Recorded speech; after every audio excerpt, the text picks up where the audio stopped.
Maris Racal naunahan ni Jam Villanueva na mag-hard launch. Ibinahagi ng aktres na si Maris Racal sa kanyang post noong Lunes ang kanyang kasiyahan at excitement ukol sa isang bagay na malapit ng ilunsad, na hindi agad inilabas kung ano ito. Nang mga oras na iyon, maraming netizens ang nag-aabang kung ano nga ba ang tinutukoy niyang something na ito, at kalaunan ay nalaman na isang bagong product endorsement pala ang kanyang tinutukoy. Masaya siyang nagpasalamat at ipinagmalaki ang bagong proyektong ito, na inaasahan niyang magbibigay ng positibong epekto sa kanyang career at personal na buhay. Ngunit kinabukasan, madaling araw ng Miyerkules, nagulat ang maraming mga netizens nang biglang maglabas ng isang kontrobersyal na post si Jam Villanueva, ang ex-girlfriend ni Anthony Jennings.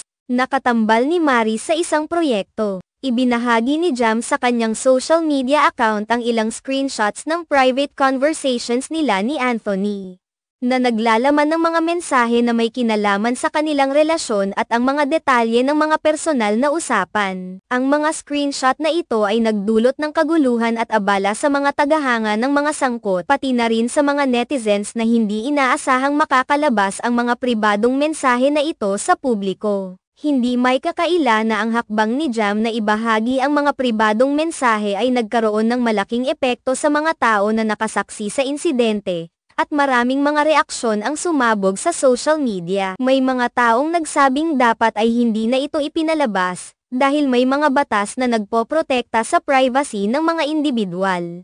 Samantalang may mga iba na ipinagtanggol ang kanyang ginawa, at sinabi nilang ito ay isang hakbang upang ilabas ang katotohanan at magbigay linaw sa mga isyong may kinalaman sa kanilang relasyon ni Anthony. Habang ang mga screenshot ay patuloy na nagiging usap-usapan, ang mga reaksyon mula sa mga tagahanga ni Maris, pati na rin ang mga taga-suporta ni Jam, ay patuloy na nagsisilbing malaking bahagi ng diskurso sa social media. Maraming mga tao ang nagsabing labag sa privacy ang pagpapalabas ng mga pribadong mensahe, at ang isang tao na hindi kasali sa pag-uusap ay hindi dapat nakikialam o nagpapakalat ng impormasyon na hindi nila dapat ibahagi.